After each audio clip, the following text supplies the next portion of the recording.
I had occasion in connection with the gun control and gun rights debate that will rage hotly both in Washington, D.C. and in Denver this year, to be reviewing the Bill of Rights of the Colorado Constitution. 31, not just 10 articles, as in the Bill of Rights of the U.S. Constitution.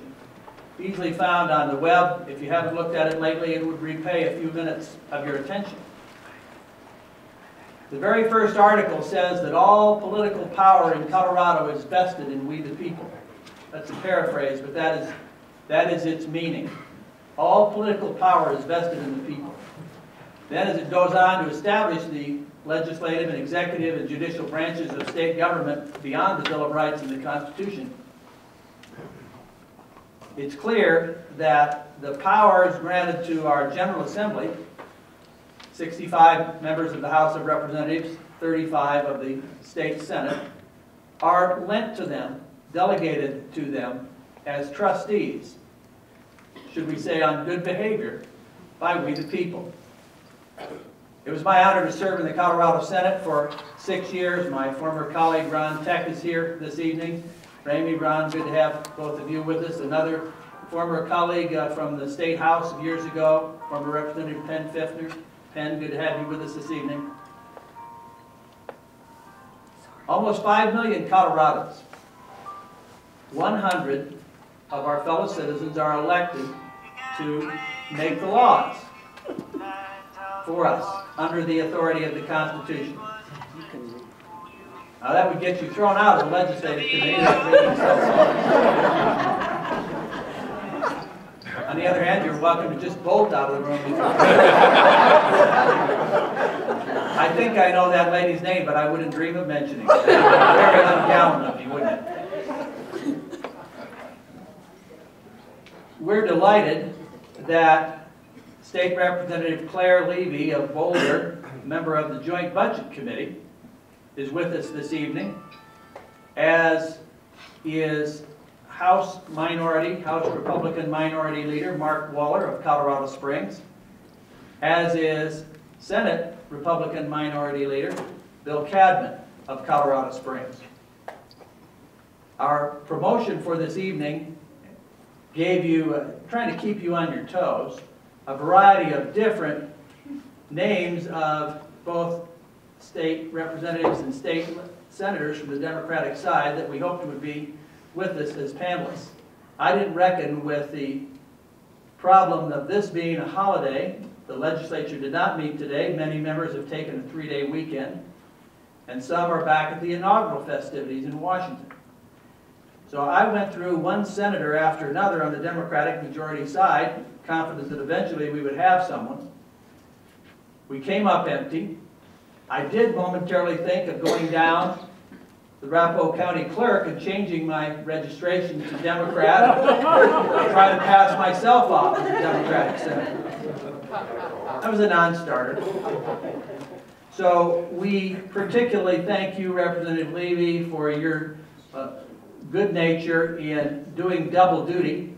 We'll ask Representative Levy to start with her thoughts on an opening statement, then we'll hear from Representative Waller, then from Senator Cadman, and we're going to give Representative Levy a second bite at the apple in lieu of there being no Democratic senator that was able to join us on the panel this evening. We'll just ask for 5 minutes or a bit more of an opening statement from each panelist about your thoughts on what issues face the General Assembly this year and how the process may be different now that it's not divided control as it has been for the previous 2 years when Republicans held the House.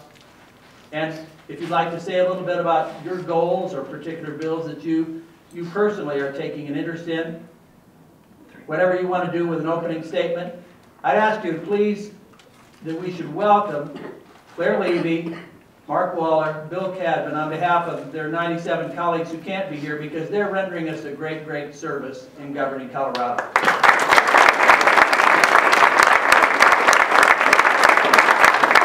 Representative Levy, please proceed. Okay, well, thank you. Can everyone hear me okay? Or okay, well, I don't know if the mic is working, but Senator Andrews and members of the audience, thank you for giving me this time to represent, I guess, the Democratic On behalf of the hearing impaired, I would be grateful if you were closer to the mic.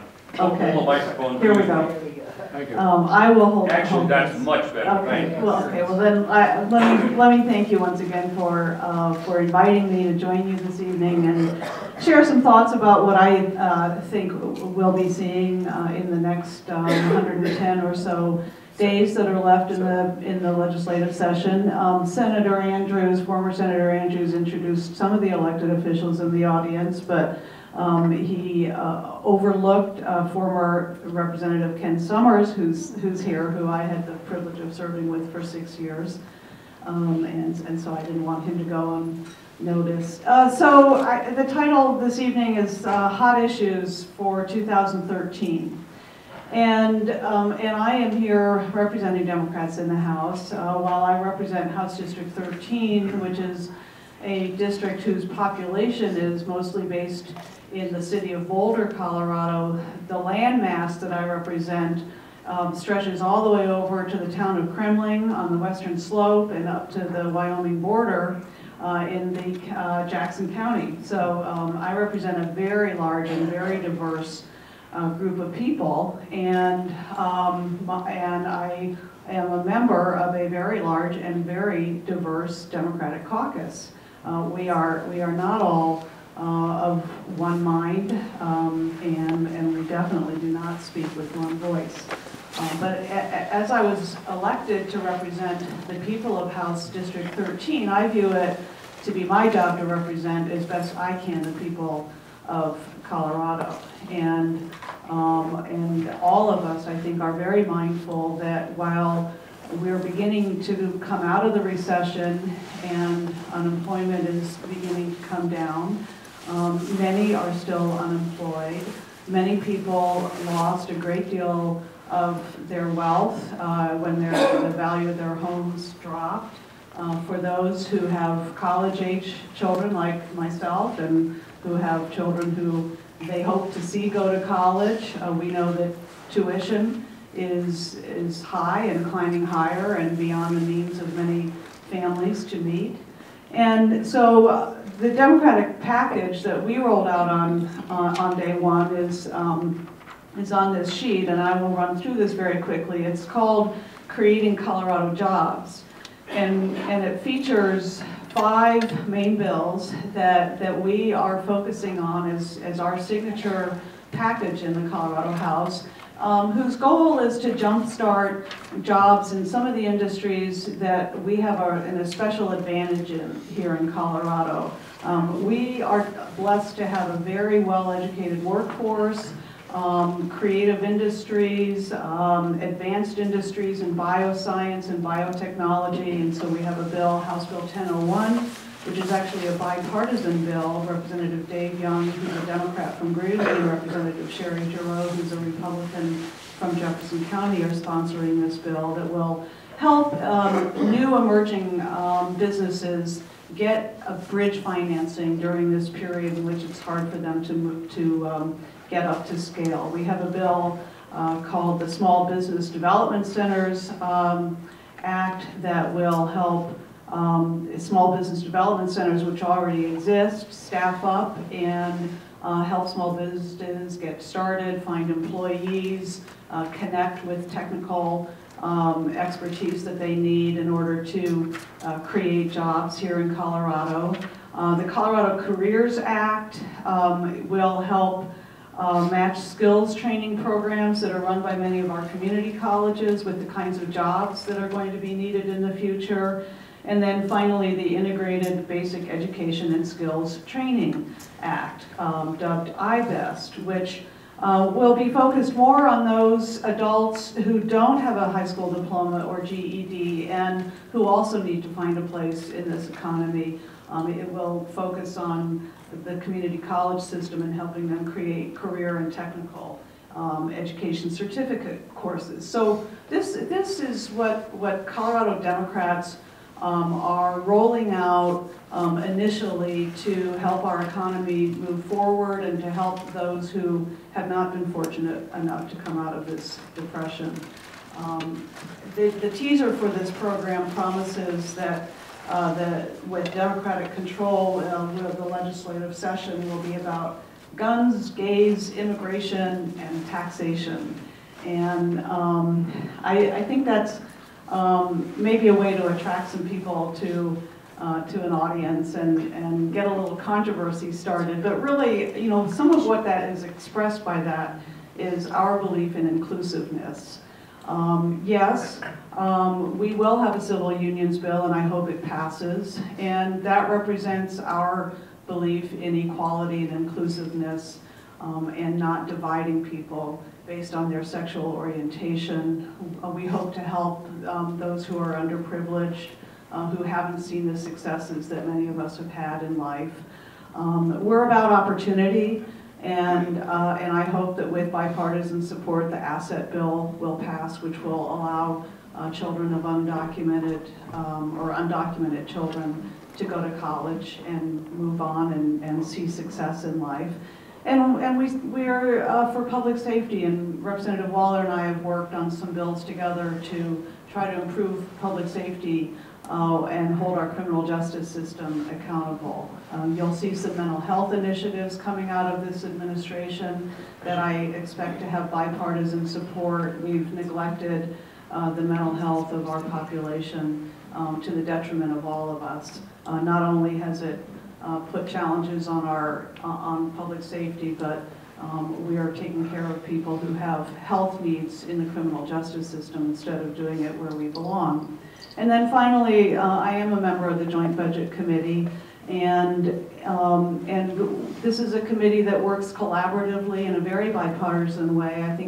I think you'll see a very fiscally responsible budget come out of this committee, notwithstanding the change in power. We're going to increase the reserves that Colorado maintains beyond what is required by law right now, so that when we do have another downturn, we'll have a little more cushion. We will be putting money away to prepare for the next season of wildfires, which devastated several of our communities this past summer. And we're going to continue to build up the state education fund again, so that we and our education system can weather the next downturn. And so that's just a very quick overview of what will be coming up in the legislative session. There's far more to talk about, which I know we'll get into later tonight.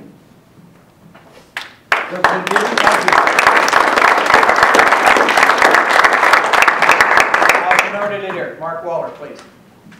Thank you, John. Appreciate the opportunity to be here tonight to speak to you all, and just a huge thank you to Representative Levy for showing up tonight. I think that you know, this wouldn't necessarily be considered friendly territory for Representative Levy, but I think it speaks well of her as a person to show up and engage in this discussion tonight. So really appreciate that. Having said that, you know, we are going to have a lot of opportunity to work on some bipartisan legislation. We do that every year.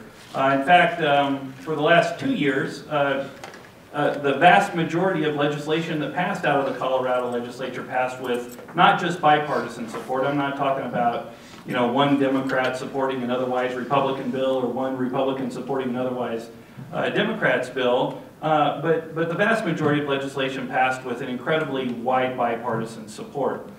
So we do a pretty good job of that here in Colorado, much better, I think, than the folks that represent us back in Washington do. Having said that, we're going to have some problems this year. Things I think are going to be a lot tougher, and as the Republican leader in the House, I see my position, as I'm sure Senator Cadman sees his, is, well, playing defense. I mean, that's really going to be what our responsibility is moving forward. And we're going to do it on several issues. And I think, first and foremost, we're in the slowest economic recovery, I think, that we've ever seen. And our economy is incredibly fragile right now. So anything we do moving forward in regards to the economy has to be done with the thought, we can't do harm. We can't do anything that's going to set this fragile economy back. And as House Republicans, that's one of our greatest fears, is that legislation that we move forward is actually going to have the opposite than the intended effect, and will actually cause some detriment to the Colorado economy. I think Representative Levy talked about several of the bills and issues that they want to bring forward in terms of jobs and the economy. You know, quite frankly, we heard some of those last year, and I said this at a forum earlier. You know, I don't think it's enough to put the word jobs in the title of a piece of legislation and, you know, assume that that means it's actually a jobs bill. I think one of the bills she ticked off is one that we had come forward last year that the business community didn't support at all. And so I think, you know, having said that, I think that there are things on our list that we are going to be able to work with our friends on the other side of the aisle on coming up in this legislative session. There are pieces of legislation that we're going to be able to pass that are good for to promote jobs in the economy in Colorado. As far as you know, some of the hot button issues that are coming forward, there are things that we're going to have to pay attention to. Obviously, we have a lot of gun control legislation coming forward in this legislative session. I think that there are going to be some pieces of gun control legislation that pass and are signed by the governor. Alternatively, I think that there are some that we're going to be able to fight against and that will prevent from coming forward. But I'll tell you this, I don't think that's the biggest issue facing us this year. We're going to have the civil unions issue come forward again, once again. And that piece of legislation is going to pass this year. I mean, I think that they made that very clear to us, and Representative Levy has represented that here tonight for us as well. I think what we have to do is make sure that we're being absolutely transparent and honest with the people of the state of Colorado, and making sure that the people of the state of Colorado understand what that piece of legislation says and does and what's truly in it. And I think as House Republicans, we're going to work hard to make sure that folks understand what that piece of legislation does. But I'm here to tell you, I don't think that's the biggest piece of legislation or the biggest issue coming forward in this legislative session.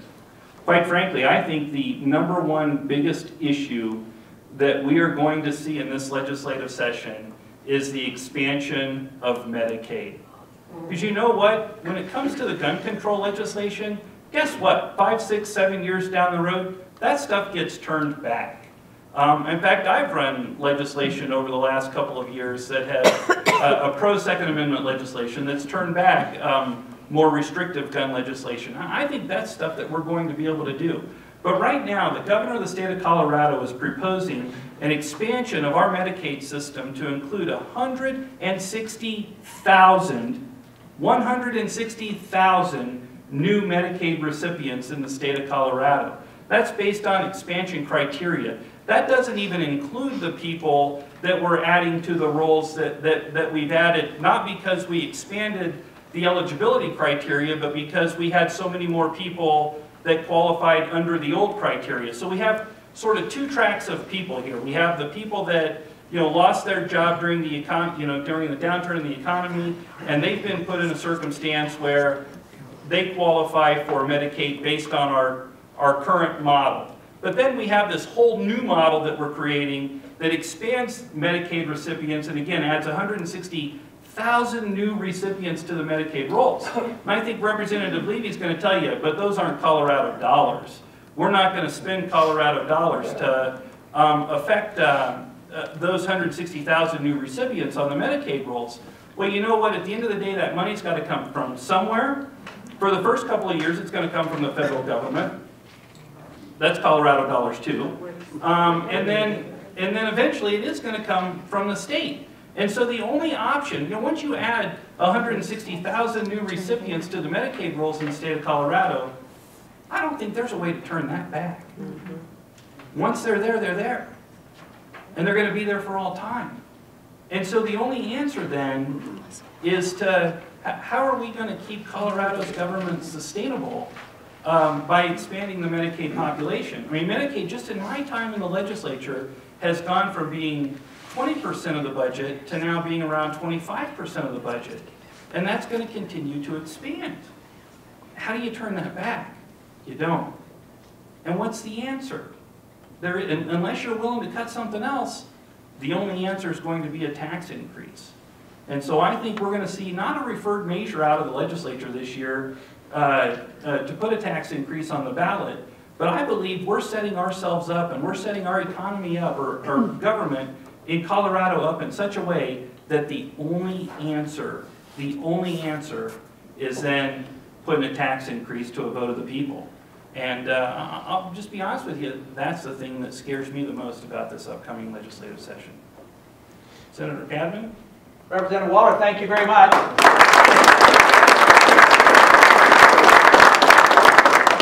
Senate Minority Leader Bill Cadman, please. Thank you. Ditto. Questions? Good. Let's move on. You know, I served with you too, Mr. President. They say you never forget your first Republican president. I only served with one, and I've been there 12 years. I know that doesn't break your heart, Representative. I also appreciate your offer. Just so you know, I called him and said, I'm going to make it, but I went out to start my truck. The battery was dead again because I left my GPS plugged in, so it knew where it was, and it knew it wasn't going anywhere. So, to his credit, though, he said, I'd be more than willing to pay for whatever tickets you get on the way, and since I did not get any, I would like you to pay for what I should have gotten. Now, wait a minute. I thought you were a Republican. Well, we all are until there's something in it for us, right? I mean, sorry. Did I say that out loud? You know, I've been in the legislature a long time, too long. I'm probably the reason there's term limits. And Mark and I have done a lot of pre-use together. Claire and I have not, but it's a little tough. You know, we should be on the same page, right? You would certainly hope so. And typically we are. I think, you know, 2 or 3 things he stole from me in his opening remarks. First, do no harm. That was mine. Hippocratic oath. I'll just share a couple things, obviously tagging a little bit onto what he said. Well, sure. There is a legislative preview that's done by a group every year, and I know some of you know these folks. It's Tomlinson and Associates, and they do about a 20-page overview of what's coming up in the session. There's a very concise, 20 pages of the budgets, the history of transportation, infrastructure, higher ed, K-12, Medicaid, et cetera, et cetera. And what struck me this year in his depiction of the upcoming session was his conclusion. And it says, these are indeed interesting times in Colorado. The budget's up a little, unemployment's down a little, and Colorado is on a long, long road to recovery. We don't have problems. We have unresolved opportunities galore. I think that's a pretty positive spin, an incredibly positive spin. And if you're interested in that report, I'll share the site with you. Because we do have some opportunities. We have some opportunities in budgeting, and in the 12 years that I've been there, we're starting out in a little bit of a favorable position. Because we were able to budget fairly conservatively last year, we didn't find ourselves in a hole. So we started out, we have a little bit of it's not really a surplus, but we have more to spend. You and I would call it a surplus, but that doesn't really work in government terms. We have a little bit more to spend, and we hope to have an opportunity to restore funding to K-12 that's taken some significant cuts, and hopefully higher ed, et cetera. But I think, like Representative Waller said, our greatest concern is this incredible growth in Medicaid. In Medicaid, and I'll share a little bit, I'm not going to go back, and I'll just say, you want to know what it looks like to spend $20 billion? That's why I brought this. It's not just a check, it's a lot of checks, right? And this is the appropriations report. By the way, this is part of Representative Levy's work. This is the hundreds of pages of what it takes to spend $20 billion in Colorado last year, and I think this year there's going to be a few more pages because we have a little bit more money. But just looking back at the 10 years that I've been there, and Representative Waller cited how much Medicaid has grown since he's been there, but I'll just cover half a dozen areas. Our population's grown about 16%, from 4.5 million to 5.2, 5.3. K-12's gone up enrollment from 720,000 to 850,000, about 18%. Higher ed residents enrollments, FTEs, full-time enrollment. It's gone up 35%, so higher ed's getting a nice bump. The prison population, fortunately, that's smaller than higher ed, 25%. He's a prosecutor, some of those are because of him. Congratulations. General fund's gone up about 24%. So about $6.5 million of general fund. To last year it was just under $8 billion. This chart I think is a little off, it's about $8.1 billion. It's gone up 24%. In-state tuition, residency, Boulder, 205%. When you hear 205%, remember that's triple. That's triple what it was 10 years ago. The real big number here, getting back to the Medicaid issue, all those numbers, the biggest number there was 34% for new higher ed enrollments. The budget's up 25%, population's up 16%. Medicaid recipients are up 136%. 136%. No new funding sources. And what that means is Medicaid money has to come from other money. Medicaid money, when people say, oh, we can't fund this, and you'll hear blaming for Tabor, or you'll hear the blame between 23, Gallagher, Tabor. The economy, if you remember the economy, it took a little bit of a hit frankly, a couple times over that 10 years. But the bottom line here is we have a program that is growing unsustainable in its current form. This year alone, it's going up 9.5%. 9.5%, which means another $400+ million total, of which 140 or 50 million is coming out of Colorado general fund money. And those are the taxes and the fees that come in from every other program, technically not to support Medicaid. And I think one of the things that's just certainly a disconnect when you talk about expanding this program is Medicaid was the safety net. Medicaid was that we're going to help people that can't help themselves for a short time to make sure they weren't covered. But that's no longer the goal of Medicaid. Medicaid is now becoming embedded in middle class America. And Medicaid is now competing with other insurance in the marketplace. Would we tolerate if someone said we have a safety net for food stamps?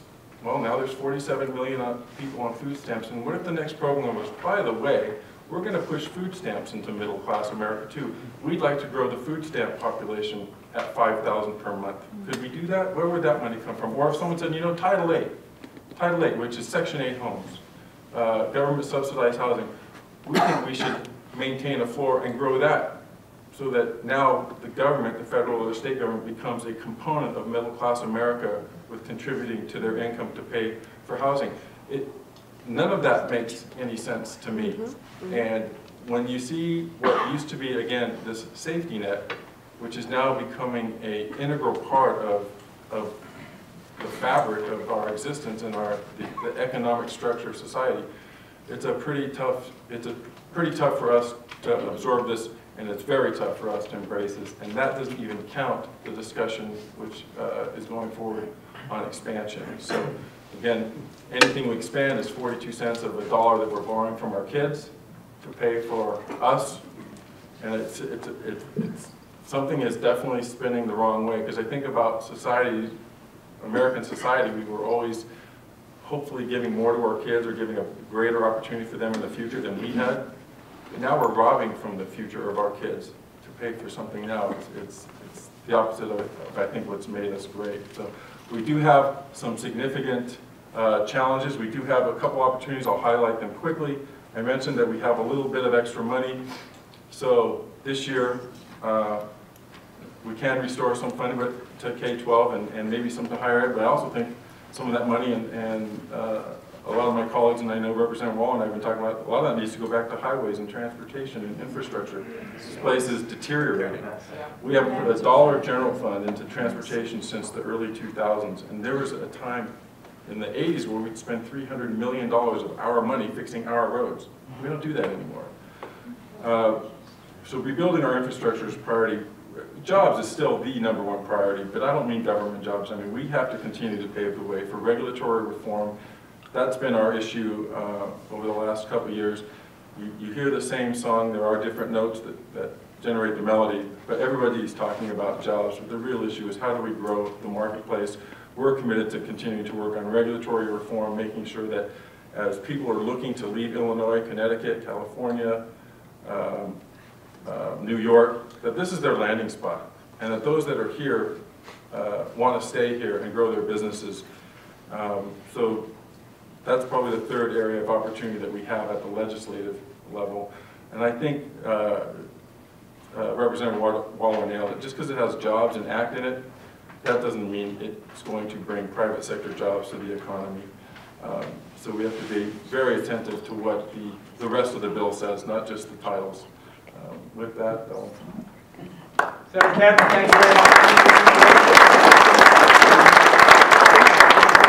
Representative Levy, please comment on what your colleagues have said, particularly they teed up a number of fiscal issues, Medicaid above all. Your thoughts, please.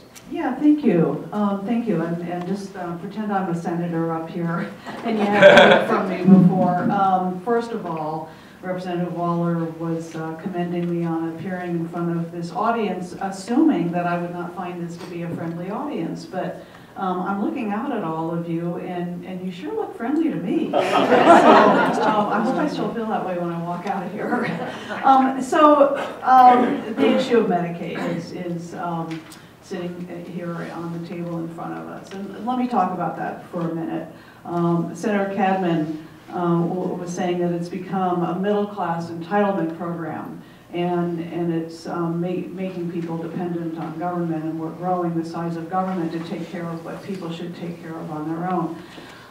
The expansion of Medicaid is allowing people without children who earn 133% of the federal poverty level to get their medical care through a government subsidized program. 133% of the federal poverty level is about $20,000, and this is for a family of 3. So we're not talking about what anybody would consider middle class. What we are talking about is 160,000 people who otherwise would not have any source of health care other than the emergency room when they become so sick that they have to see a doctor.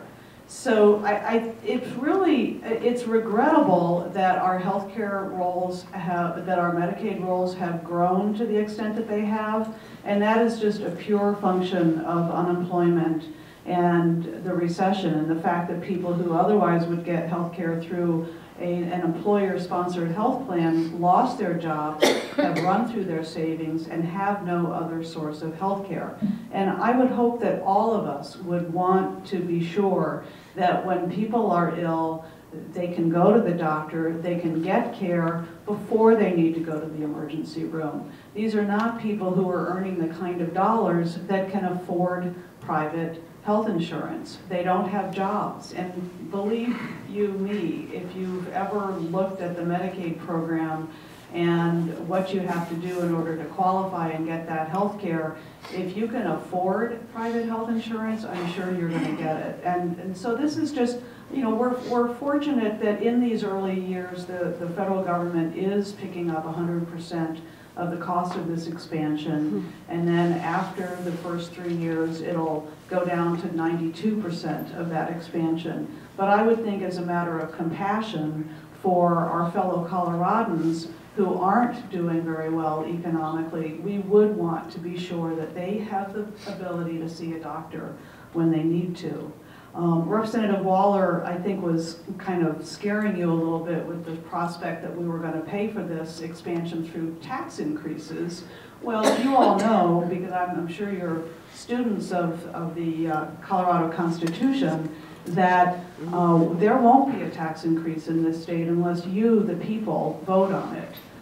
You have to approve that tax increase. You have to approve any new tax or increase in tax that we have in Colorado. And so this will be a discussion, if it comes to pass, as Representative Waller is predicting, that we won't have enough money to educate our children and to provide health care and to provide safety, child welfare, take care of our roads. If the people of the state of Colorado collectively decide that we need more money to take care of all the needs in this state, that will be an issue that will be before you as voters.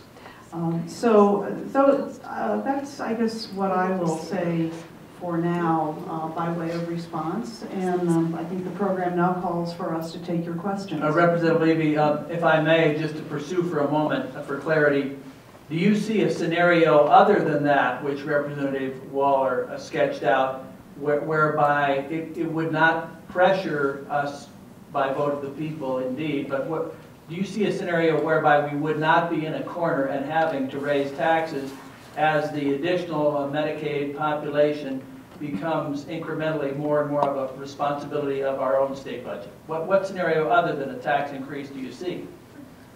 You're asking what do I see to pay for Yes. this expense? Well, so there are a lot of assumptions in the question. One of the assumptions is that the federal government actually won't make good on its promise to pay 92% of the cost of this expanded No, I'm saying, but it's population. incrementally going to go down from 100, then from 92. I bet it goes down from 92.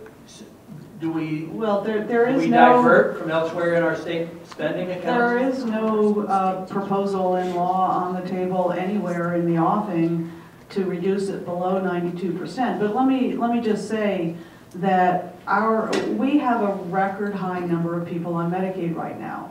And what we need to do is return people to gainful, and this is before the expansion. We need to provide good paying jobs to people so they can get health insurance through their employer, through the private sector. That is what our goal should be. Our goal should be, while we take care of people who are in need, who are down on their luck, and who need health care, our goal should be to contract this program. Of course we should do that. But I really would challenge you to think about trying to live and provide housing, to provide food, to provide clothing, to pay your utilities, and pay for health care on 133% of the federal poverty level.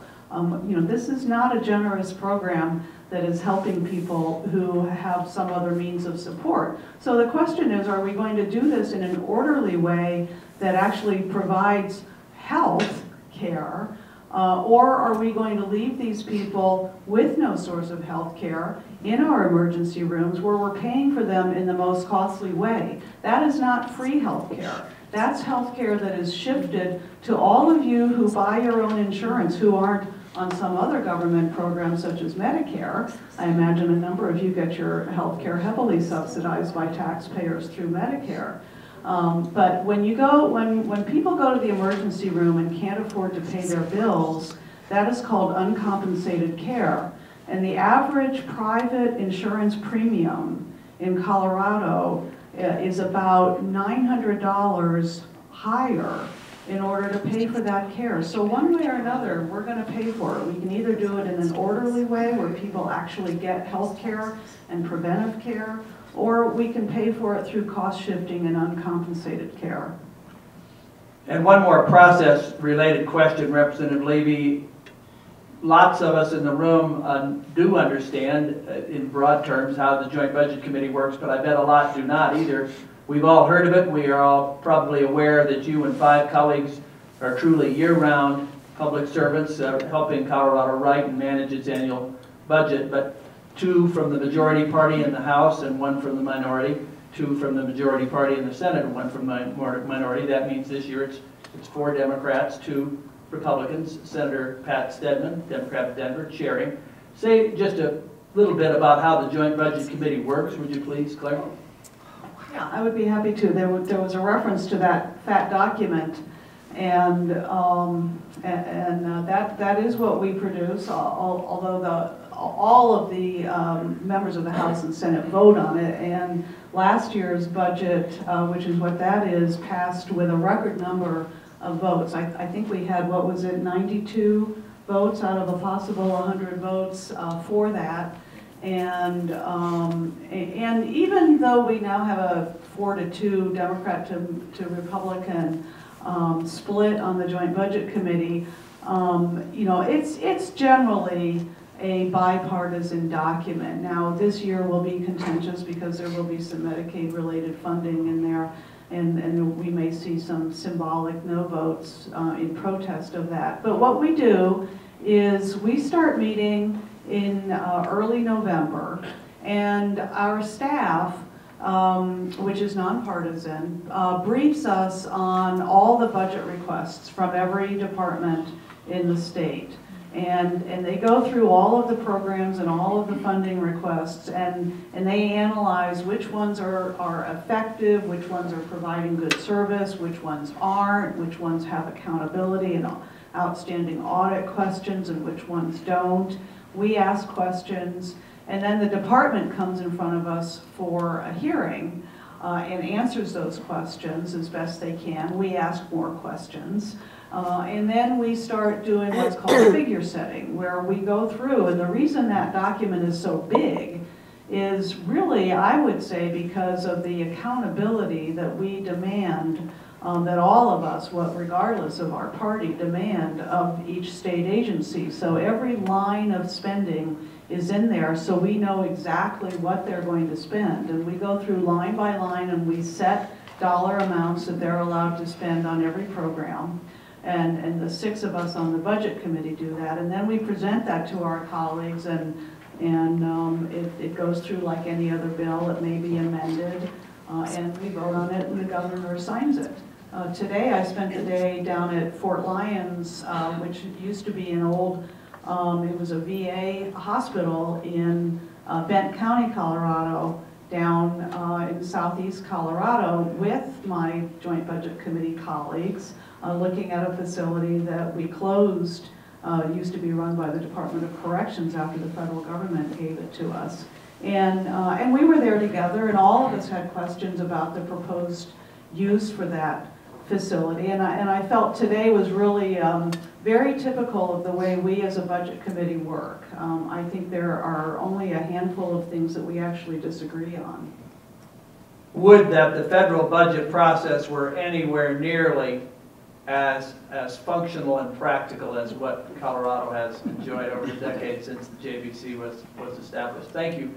Before we go to questions from all of you or comments, I just would like to ask Representative Waller and Senator Cadman to clarify a couple of things. Representative Waller, you said your concern about taxes coming back on us because of the additional Medicaid population doesn't reflect your belief that there would be a tax referred to the ballot this year, but that it might happen in the future. What about this $1 billion education tax increase that we hear being referred to the ballot? Do you foresee that? And comment on that, please. Sure, and I think what you're talking about is there's a proposal out there to redo the whole School Finance Act in the state of Colorado. Senator Mike Johnston's bringing that forward.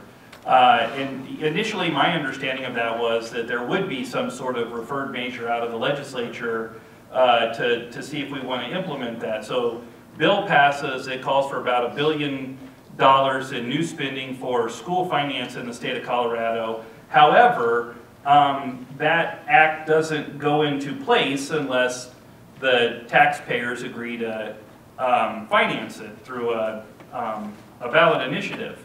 And I think the original discussions were that that would be a referred measure through the legislature. However, I don't think that's going to be the case. I believe what will end up happening is some sort of school finance reform passes, and then there will be a third-party group that goes out for the sole purpose, a special interest group goes out for the sole purpose of collecting signatures to get a ballot initiative on the ballot, and then approach it, through the signature gathering process or the petition process. But the end result would be a November 2013 vote on whether Coloradans will tax ourselves more. That's absolutely correct. Okay, thank you. And finally, Senator Cadman, when you refer to regulatory reform, I know Governor Hickenlooper makes much of combing through the regulations that obstruct Colorado business formation and business growth. And of course, the governor has got a business background, both in energy and in the hospitality industry. When you speak of regulatory reform, recognizing you're probably not going to get any of it passed this year, Senator Cadman, ideally, what's that look like in specifics to make it easier for Colorado to grow the economy? Thank you, Mr. Chairman. Mr. President. It's it's a journey, not a destination. So people say, what's the magic bullet to putting Colorado back on track, or to take the leading edge, or being the economic destination for folks that want to move here or keep folks here? And so we put together a package of ideas, as you referred to, over the last couple of years, of which several we are running again, and they include things that seem like no-brainers, but try not to use that term where we work. And that's not a partisan shot. I mean, that's as self-deprecating as I can get. But things to match some of the stuff that the federal government's doing to try to analyze its own regulatory oversight, costs, responsibilities, effects, of which the Small Business Administration does an annual review of their own costs on business across the country, which is about 1.75 trillion, which means Colorado's share of federal regulatory compliance is about 30 billion. So what is our own share of, and typically we're doing these in our committee rooms, and you can see all the red books back there. What is our own share of what we're doing here that maybe shouldn't be done here anymore? And one of my former colleagues from the other side of the aisle actually brought up at a Casey meeting 2 years ago. She said, you know, when we were in the legislature, we're down there, we vote on stuff, we run bills for 4 months, and we legislate for 4 months, and then we go away, and we never really know what happens unless it's something that's so specific to your life, because we're all doing other things. What happens when the regulators come in and take over from that directive? And so what we've tried to do is say, well, what happens is that should come back through some sort of review of the reference, the committee of reference that said, hey, this was a good idea, and we took kind of the stewardship of passing that on. So we're trying to make things a little bit more accountable for those who run bills and to those committees that have oversight of those bills. And there is a review process, and hopefully we can get that included in the process. And probably another big one is just the fiscal impact to the business environment, to the small businesses, of when something passes. Can we get a real accurate assessment in advance of that thing making it through all the committees of what it really costs to businesses? You mean a regulatory impact statement, right? Costed out in dollars is analogous to the fiscal note that right. The legislators look at before they take up a bill. Right. We've had an interesting conversation of what color those sheets, because you know what the pink sheets are. And so we do have that requirement, but it's somewhat ignored, to be honest. And we'd like to make that a little bit stricter so that there's a real evaluation, a real honest conversation with folks on what this is going to do. I think the governor had a really good start. I haven't had a chance to go through all the pits and peeves, which is what he is calling his regulatory reform process, but I understand there's a report available now that we'd like to go through. He ran his no unfunded mandates executive order a year plus ago, and I thought it was such a good idea. I ran a bill on it, and we got that passed last year. So we have some alignment with him, and you referenced his being a pro-business guy. The issue is, frankly, that's some of the stuff that we thought were really good ideas. We couldn't get the magic numbers 3318 together last year to get to the one downstairs this year. Cadman, Waller, Levy have raised lots of issues that I think you're going to want to ask them more about or comment upon, and there's going to be a lot of issues that they haven't even mentioned that perhaps are on your mind.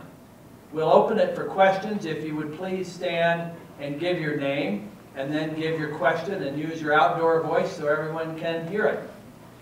Start with this gentleman back here, please. Russ Haas, something about the way.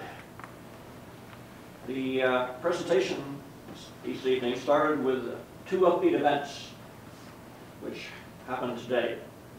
Not mentioned is this is the eve of another decision, which has cost the nation 1/6 of its population. Right. These could be presidents, lawyers, doctors, scientists, you name it. Yes. But on to the question of the day. Representative Levy mentioned the Civil Unions Bill. Last year's bill, the 2012 bill, had a section in it which had a conscience protection clause for adoption agencies. That if they didn't want to place a child in what they consider to be an improper home, they would be protected. This year's bill does not have that protection. Can we get that protection, that language put back into the bill such that the Catholic Charities, for one, is not driven out of business as it was in Illinois and Massachusetts? Well, did everybody hear the question? I assume you all did. And I don't control those decisions, and I haven't seen the bill, so I don't know what is in the bill and what is not in the bill. But that kind of issue, whether a civil unions bill, which many people feel violates their religious faith, would be forced upon them. Those are the kinds of things that we debate in the legislature.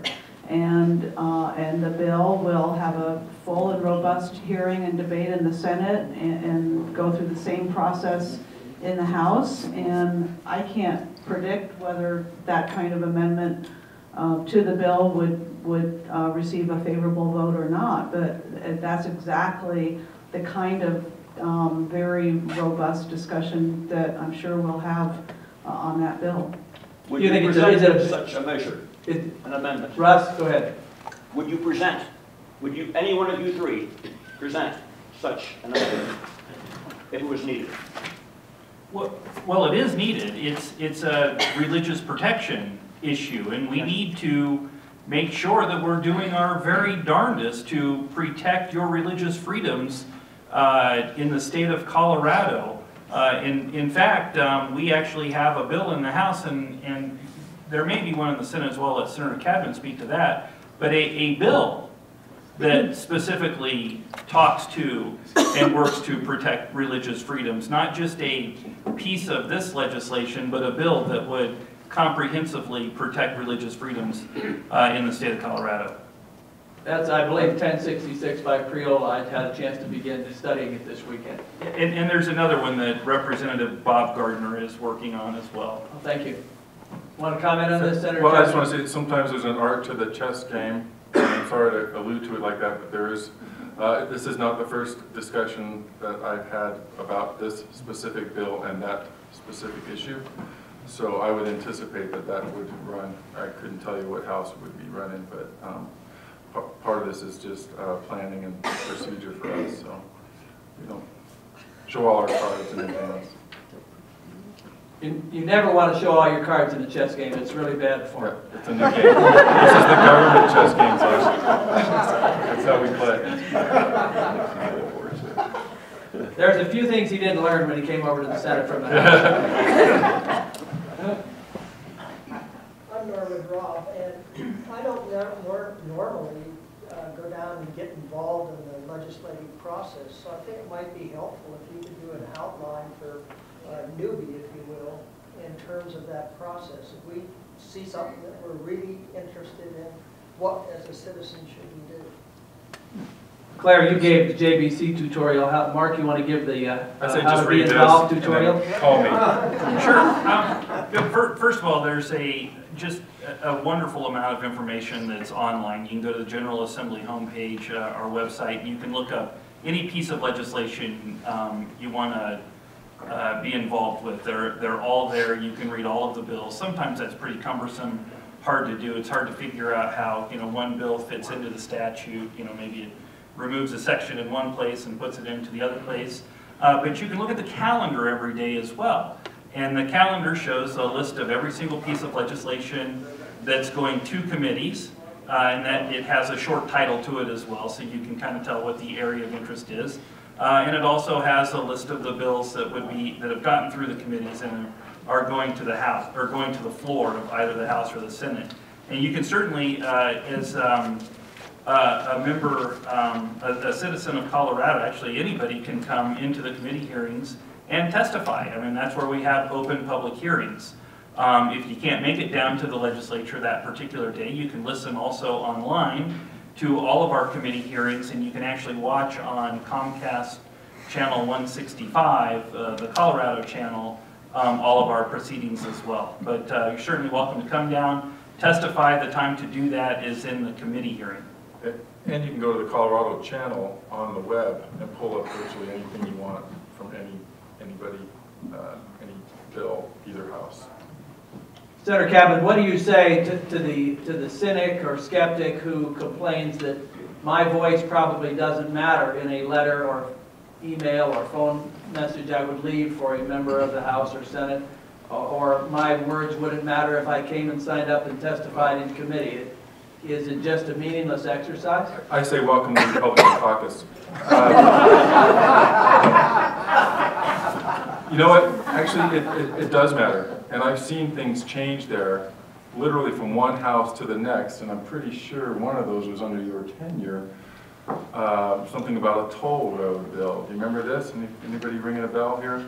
Where it literally passed out of one house unanimously and was killed virtually unanimously in the next house. I remember that, 65-0 in the House, and then new concerns were unearthed as it went through the Senate. That's the famous illustration of two members of the Constitutional Convention talking about why to have the House and Senate pouring the hot coffee into the saucer to cool it. You want to jump in on this, Representative Levy?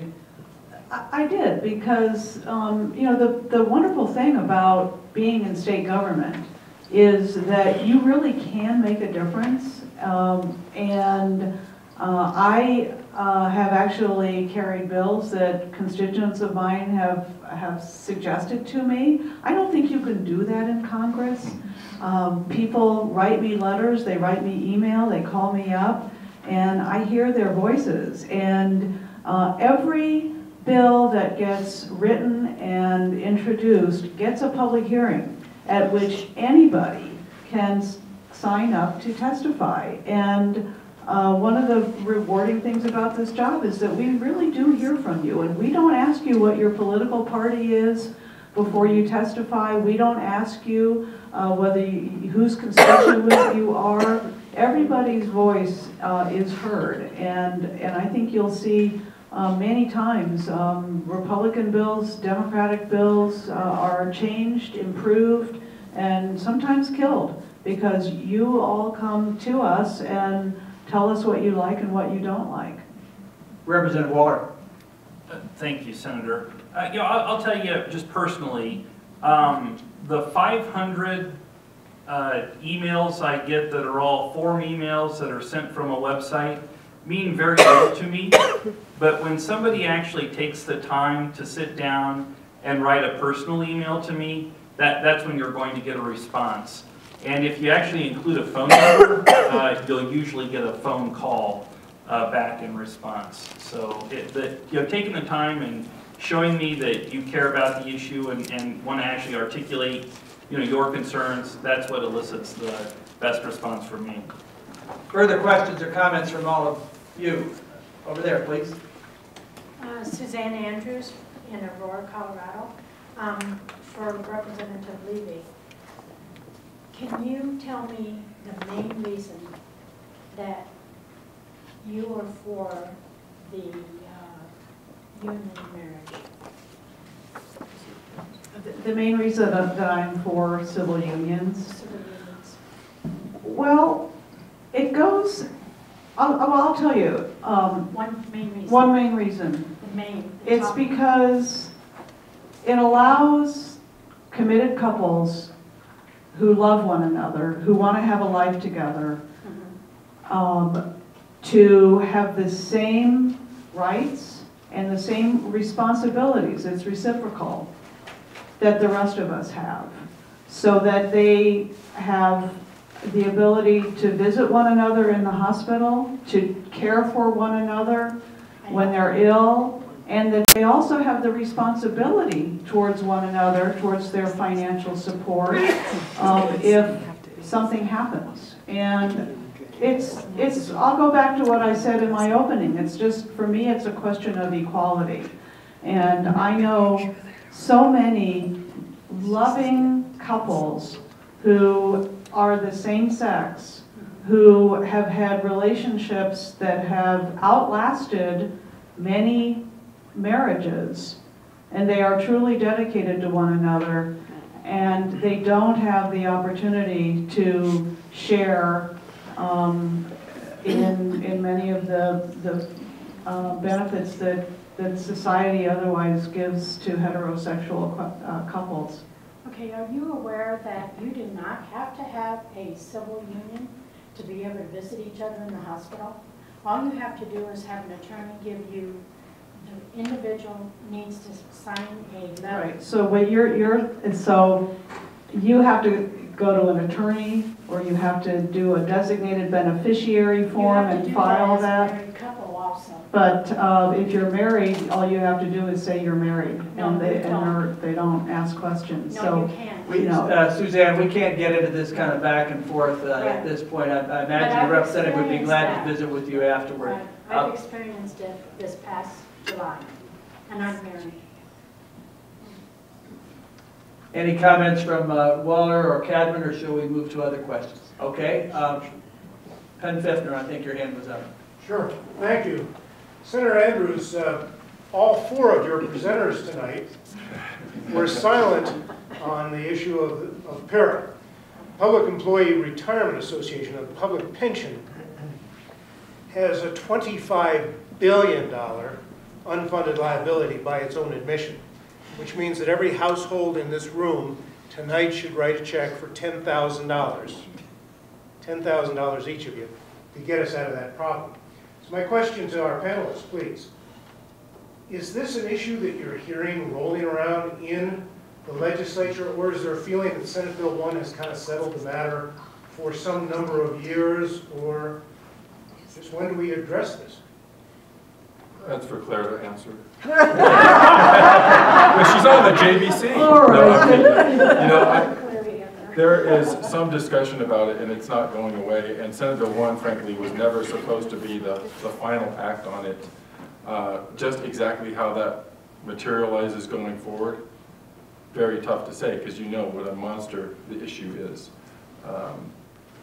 If I even knew of a bill being bantered about right now, I would share it with you, but I don't. So Senate Bill 1, I think I thought it was intended to try to make it actuarially sound. And for those of you who don't know what Senate Bill 1 was, it was a pretty major overhaul of PARA, and that's about all the detail I can give you on it. It rolled back some of the too generous, in my opinion, cost of living increases that were automatic.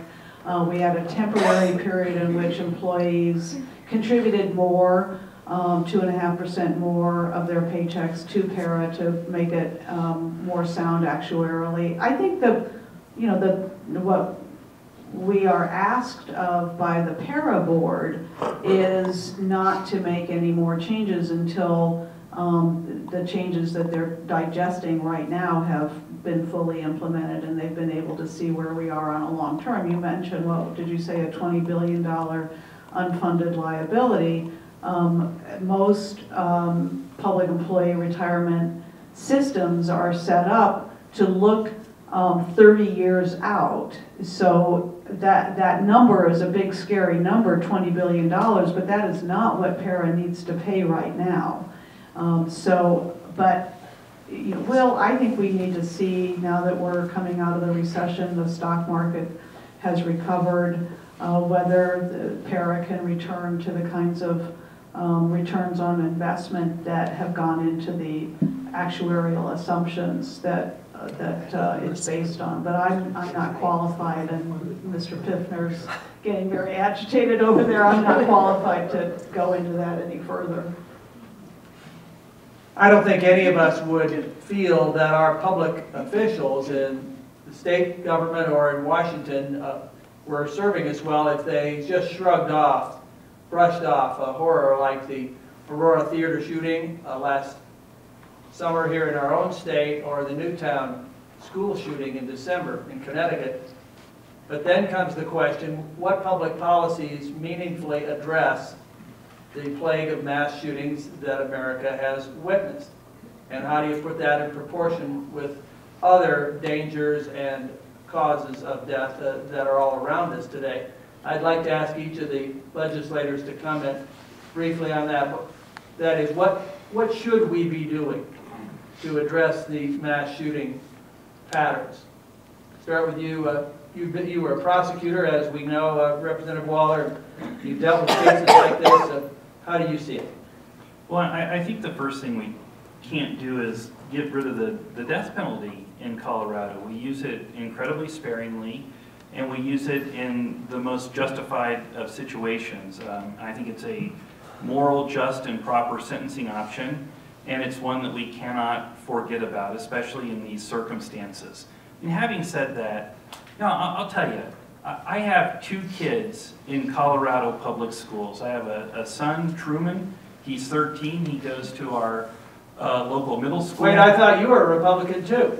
I think you can name your kid one thing and still be a Republican. That's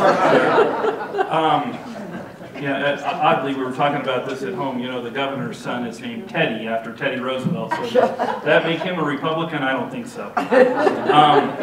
We were just talking about that at home today. And I also have a daughter in grade school, 9-year-old Camille.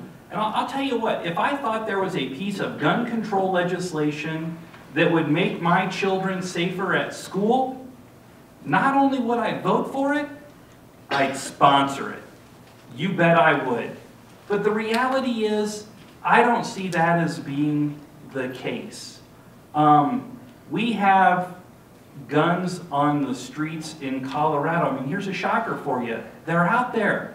People have them. And I've seen time and time and time and time again that if a criminal wants to get a gun to perpetrate a crime, that criminal is going to do it. One of the pieces of legislation that's coming forward this year, at least I've heard, potentially is coming forward, I haven't actually seen the piece of legislation yet, universal background checks. You know what? A universal background checks just means we want to have a private transaction. If somebody wants to have a private sale between individuals, then they have to go through a background check, have to go to a licensed FFL, a firearms dealer, and accomplish that background check. Well, you know what? In all the cases that I've tried over the years and been a part of, where the guy has gotten the gun, you know, it's usually traded for drugs. I mean, that's just the reality of life, and I cannot for the life of me imagine seeing these 2 individuals going into the FFL saying, you know what, I'm going to trade the cocaine for this gun, and so you help us accomplish this transaction here. I mean, it's just not going to happen. But that, you know, the question also involved, well, what can we do? You know, I think the governor is moving the right direction this way, and that is, and Representative Levy actually alluded to it earlier, and that is, we need to be working harder to make sure folks with these mental health issues are taken care of and accomplish the goal before we get to the point in which somebody wants to go out and perpetrate a mass shooting like this. I think the one commonality that we've seen from these recent mass shootings is these people all have serious mental health issues. And that is certainly something I think that we can come together in a bipartisan fashion on. It's something that we can work together on, and I think it's something that's going to, at the end of the day, make our community safer. How do you see it, Representative Levy? I wish I had an answer to the question of why somebody would go and shoot 26-year-olds. I don't know why anybody would do that. And I hope we never have that happen again. I hope we never have another mass shooting again in this country. I don't know why that happens, and I don't know what we can do to stop it. I do know that no one piece of legislation is going to solve all of our problems, and you can always point to a problem with any bill that, well, Adam Lanza he didn't get his guns illegally, his mother didn't get his guns illegally, he wasn't identified as mentally ill, nothing would have stopped him. I don't know, maybe nothing would have stopped him. I don't know what would have stopped Richard Holmes. I don't know why this happens. I do know that we have 30,000 people who die of gun deaths every year in this country. Many of them are suicides. And the statistics are very, very clear that many people attempt suicide unsuccessfully because they do not have a gun. But those who attempt suicide, who have access to a gun, are almost uniformly successful. That's sad. Many people who are victims of, who die from gunshot are victims of domestic violence. These are people who legally have guns, who are in heated domestic arguments. It escalates, there's a gun available. If a gun weren't available, you know, you may slam a few doors, you may throw some plates and break some glasses, storm out, cool off, come back, realize you made a terrible mistake. When you have a gun in the house and it's not secured, it turns deadly. I don't know what we do about this. Are you generally favorable to the agenda of tougher gun control that we're hearing from Governor Hickenlooper and the President? Well, I believe that we need to work on mental health, but I don't think we should blame mental illness for all of the gun violence we have in this country. I am in favor of universal background checks. Will it stop criminals from trading drugs for guns? No, of course not. I'm not naive. I'm not silly. It won't stop that. But 40% of the gun sales are done through private sales, and people will find they are not eligible to buy through at a gun show or a licensed firearms dealer because they have a criminal record. They go and buy through a private sale or on the internet. They get the gun that they shouldn't have. It won't stop all our problems, and my big frustration with this debate is just because you can identify you know, the fact that a bill will not be uniformly successful, therefore we shouldn't do it. These bills will help solve problems. They will help keep guns out of the hands of people who have criminal records, who have a history of mental illness. It won't be perfect, but I do support that, and I think it will help. Your perspective, Senator Chapman? Thank you. There's a lot of proposals being bantered about, but you know, I've got kids in school too, and we've had this discussion. If we thought they were going to keep our kids safe, we'd support them, we'd put our names on them.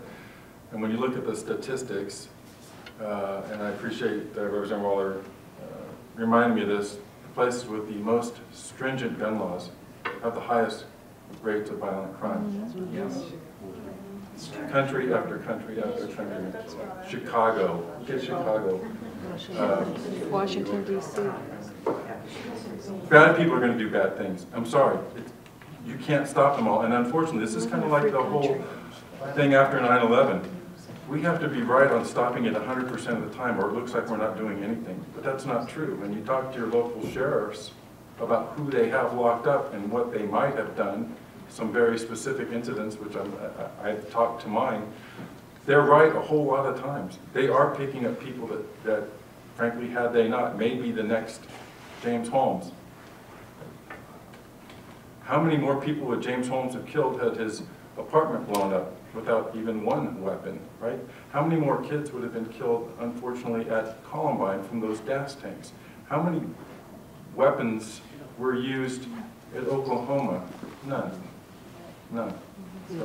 We could camp on this issue all evening. Thank you, all three of you, for your perspectives on this. Let's hear some more questions from any of you. Yes, ma'am. I want to introduce yourself, please. Linda Feather, longtime resident of Boulder. I want to address the Medicaid issue because of the troubling expansion of this program.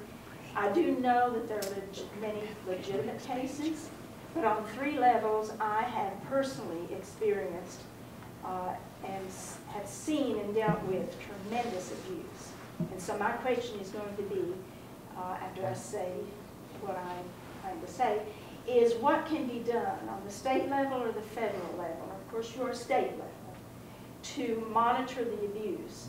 I worked for 10 years in medical management in a hospital system in Boulder Valley. Then now I am the trustee for a disability trust for a woman in a nursing home.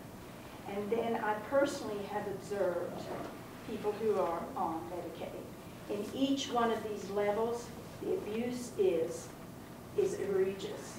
In the medical system, I saw over and over repeated overuse of the system, unnecessary overuse. in some cases, a determination that they were not going to pay the very small copay when I knew that they were spending, and it was obvious because I had to handle some of these cases individually, that they were spending a great deal of money on other kinds of things in their lives. Linda, thanks. Can we let's let them comment? Okay. Okay. But I want to finish this, please. In the nursing homes, I have to deal with the financial manager there. And she has personally told me what I have experienced. People are shielding millions of dollars, not contributing to their care, and depending all upon Medicaid and Medicare. And personally, people who are as able-bodied as I am, who are on the floor, help from the So, What kind of monitoring for this kind of thing do we have in the state? And I know that JBC gets a lot of this, but there was the effort to reform the Medicaid, the regulatory environment, the oversight is constant. It's constant. We have several bills coming this year, and I think Senator Roberts, who's in our caucus, has run several on Medicaid fraud specifically. But the problem is when you have $6 billion of federal and state money, people figure out a way to get a bigger piece than they deserve. A separate issue on the folks that there's a whole cottage industry of legal experts helping people get rid of their assets so they can qualify for something and channel them to your family, et cetera. That's another whole issue. That's frankly the disincentive for a public program, because once someone figures that hey, I went without, I saved, but I'm going to spend out my assets and then qualify, get rid of them now so I can park my assets someplace else because of that whole entitlement mentality. Some of the Medicaid fraud, frankly, comes down to a bureaucracy in some areas, including our own, of which they have a lot of autonomy over there. And frankly, the good news is when you have the JBC and they come there and say, hey, we need another $250 million, and they say, tell us why. Tell us. And frankly, last year was probably the first time we actually said that. Why don't you tell us why? And they, what? What do you mean tell you why? We just need it. Well, they were able to come back and justify what they needed for the increased money. I'll tell you one issue is just how that place runs and who runs the switches and monitors the programs for applications for eligibility. I found out last year that if you come in, you have 90 days to prove that you're eligible. You could be accessing the system and drawing benefits for you and your family for 3 months, and if at the end of that 90 days you haven't proven that you're eligible, you are no longer eligible, so you're supposed to be kicked off. That wasn't happening. Also, there was no requirement to pay back benefits that you got because you weren't eligible, but you were drawing for 90 days of benefit on a system that wasn't set up to give things away to people that weren't eligible. I mean, there are problems administratively as well. Representative Levy, are we as aggressive on this as we need to be, do you think? Well, you know, if you're committing fraud, you should be prosecuted for it. And the Attorney General's office has a Medicaid fraud unit, and I hope, I know the Attorney General is very aggressive. You know, no one should be getting benefits that they're not entitled to. And if they are, and there's some way that we can stop it, I think we should. You know, there's bound to be some leakage. But one of the problems we have is that the system is set up with the wrong incentives. And doctors get paid more if they provide more services and bill more codes. And so we're trying to change that system so doctors don't make any more money by doing more procedures. They get the same amount and they're supposed to make you better regardless of how many procedures. But, you know, we should not, no one condones fraud, no one condones exploiting the system. This is a program that is there to take care of the needy, and if it's not doing the job it's supposed to do, we need to fix it. Time for one more question from someone that hasn't had a shot. Yes, sir, please. I'm Bill Castle from Unincorporated Jeffco. We've both talked, both parties, that your #1 objective is jobs, getting more jobs. Do you have an agreed upon, written, measurable criteria as to what has to be done to do that, that would put us at a competitive advantage with other states? No. Please start. No, next. Well, that's the beauty of that place, right? It takes 33-18-1, so anything that's agreed upon is something that you got to find that number to pass. we all do agree that we need certainly more private sector investment, and then that's where the rub hits. But frankly, what we've been doing is listening to the business community, and they're telling us what specifically is either inhibiting them from growing or actually causing them to leave. And that is, we could spend the next months sitting talking about all of their ideas, which frankly we have been trying to put into place. But it's, as I mentioned earlier, it's a journey, not a destination. It's one piece to one company.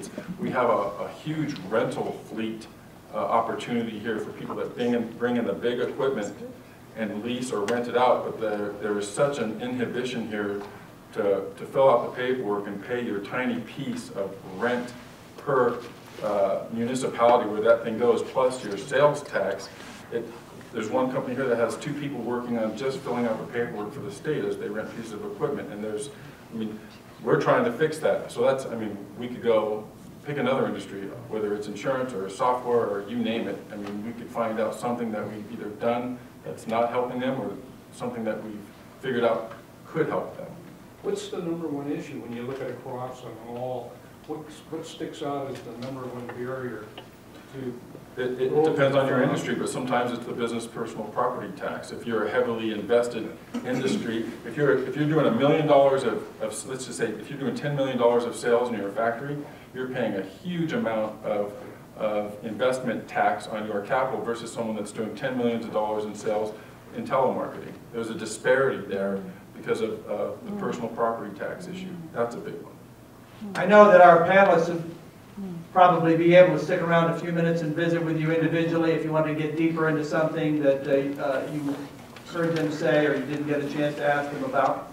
By way of a closing statement, Senator Cadman, Representative Waller, Representative Levy, let's imagine that we're back here in late May. You've concluded the 2013 legislative session, and we invite you to say briefly, I feel the General Assembly served the people of Colorado well this year because. How would you finish that sentence ideally? And for the Republicans, ideally, you're going to have to put it in the context that you don't have control. But what is realistic that you could say at the end of the session, Cadman, Waller, and finally Levy gets the last word, you'd like to be able to say in May, we served the people well this year because we did or didn't do such and such. Bill? Thank you. I think I said this to President Mr. Armstrong earlier. I said it's we plus 3 in the Senate, and it comes down to a numbers issue. That being said, there's also a relationship component to this business, and having been there as long as I have, we have some pretty good relationships with people, and you can find out from them that they're more than the party they belong to, like we are. They're more than how they vote on a given day, and there are opportunities to work across the aisle. So that being said, if I could come back and say, frankly, we passed the budget with a bipartisan agreement because we thought the spending was prudent and planned for the future and made good decisions, and I would love to be able to say that again. Something tells me I may not be able to say exactly that in a few months, because frankly last year's efforts with the split control of the legislature provided an opportunity where all sides at the table had to be considered or nothing was going to pass, and that's bipartisanship sometimes has to be forced, and that's how it went last year. Waller? Thank you. I think it's easy. I'd like to be able to come here in May and say, you know what we did, how we served the people of the state of Colorado? We created opportunity and we lessened dependency, plain and simple. That's what our values are. That's what we need to do. And it's not government that creates the private sector job. It's government getting out of the way of the private sector and allowing the private sector to create the job, and that's how we create opportunity. And that's what we need to do, and I think we're going to have the chance to do that. Maybe it's going to be more limited than it would have been in the last 2 years, and we have to redefine how we look at success as Republicans in the legislature. But I think at the end of the day, we're probably going to have successes and a lot of failures too. We again thank Claire Levy for doing double duty, being herself as a House Democrat and impersonating the imaginary absent Senate Democrat. Representative Levy, last word to you. Yeah, thank you. You know, I think if I were to come back here next May, I would say we did our job if Representative Waller and I are still friends, at the end, which we will be. But, I mean, it's a platitude, but if we've tried to make life better for the people of the state of Colorado. Government does not create private sector jobs. I know that. And that is not what we will try to do. But we will try to create the environment in which the private sector can flourish. And when I talk to businesses, they tell me they want well-educated workers that show up able to work. So we need to invest in our public education system. They tell me they want a good transportation system so they can get their goods and their services to market. And so we need to invest in our infrastructure, which we have neglected. They want a good environment that will attract high-quality workers to this state, and so we need to work to keep our environment clean.